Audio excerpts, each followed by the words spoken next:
Okay, Jim here, Jim's Hot Rods and Beyond.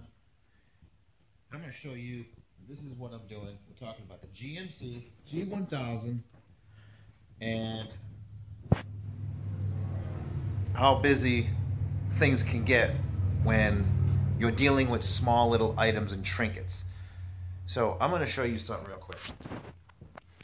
So this is where we are on the door. Okay? Enough messing around with that crap. What we have is we have situations when it comes to trinkets or hard parts, like this here big hole. This is an antenna outlet. The original antenna, if you don't know already, is absolute crap.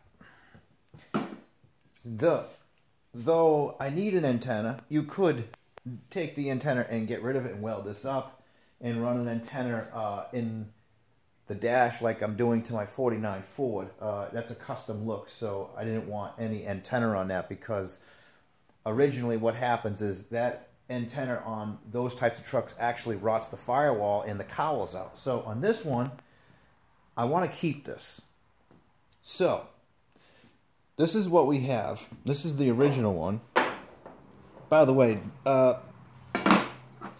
this is the pot metal. This is the little lighthouse for the license plate, and to get this re-chromed, it's an absolute joke. Okay, you gotta get rid of the chroming. Then you gotta sandblast it, silver solder it. It's just a pain in my ass. So what I'm doing is I'm casting these out of cast aluminum. So this is actually your part or template. Okay, so you can get this and basically reproduce this if you have that. So the antenna outlet was basically shitty as that right there. So what I do is I fill this in with Bondo and get rid of all of the pits.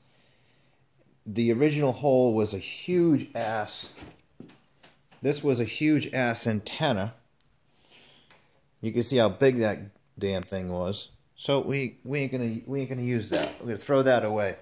So I filled the hole in with Bondo, and I packed it all inside, cleaned this all up, and this is the caption right here. So you fill that little tang. That little tang actually hooks on to this little spot right there. Okay, so this is my pattern. Okay, now that I have a pattern, the two mounting holes on top, I filled those in with Bondo. It was here and here.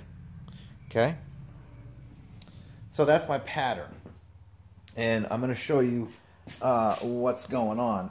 Basically, I had to make I made a form or a cope and drag out of some maple wood, and I recommend you using, if somebody does this, I recommend using seamless wood to make a wooden form, because on my form, this is the third time this happened, I didn't realize that these were glued together. So I recommend doing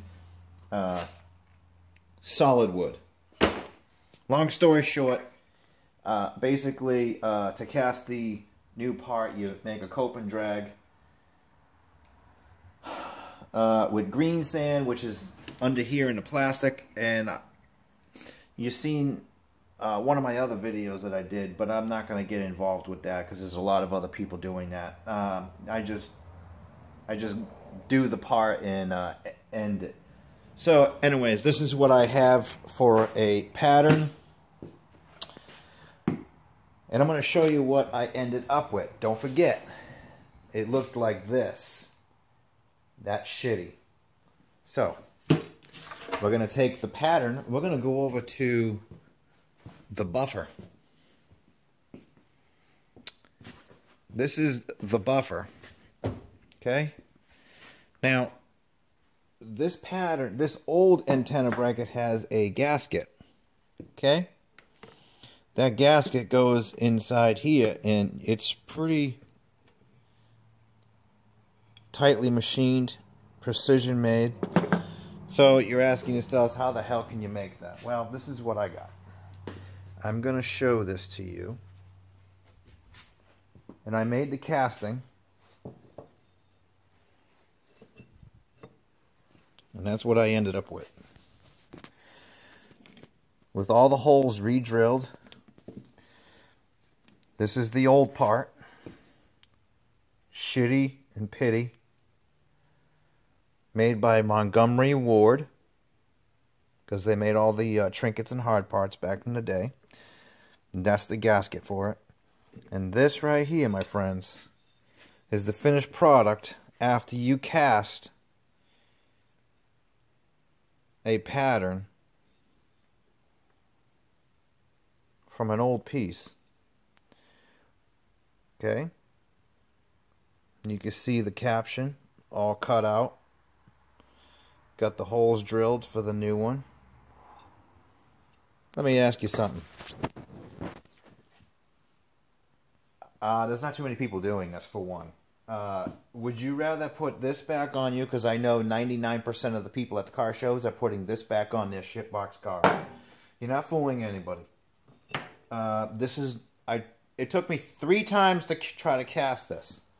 This is the 3rd time, and it's absolutely flawless. Okay? I drilled the hole. I added extra material. And this is basically an aftermarket antenna. I think they're $12 at O'Reilly's Auto Parts.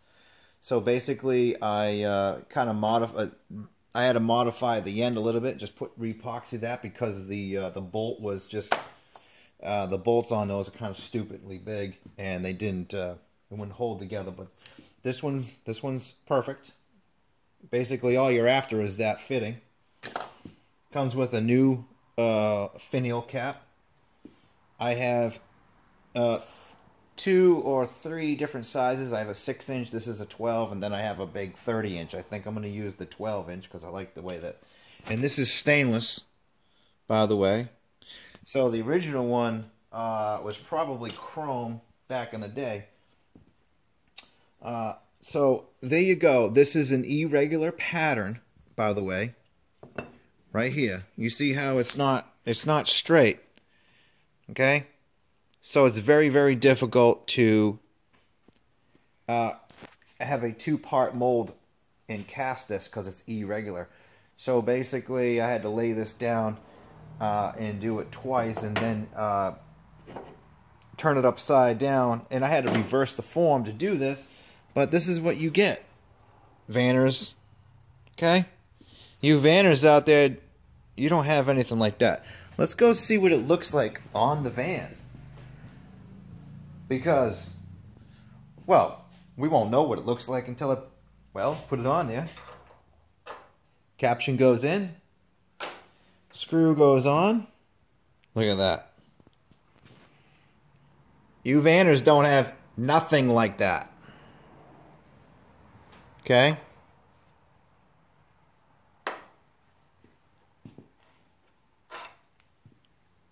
I'll show you what that looks like after the fact that it's all together, but I just wanted to show you that this is what you could get with some time and effort. You go from that to that. Okay? You have a good day. Vanners and truckers and hot rods. And stop putting that crappy old trinkets on your bucket, because it ain't fooling anybody and it looks like shit. Have a good day. Bye.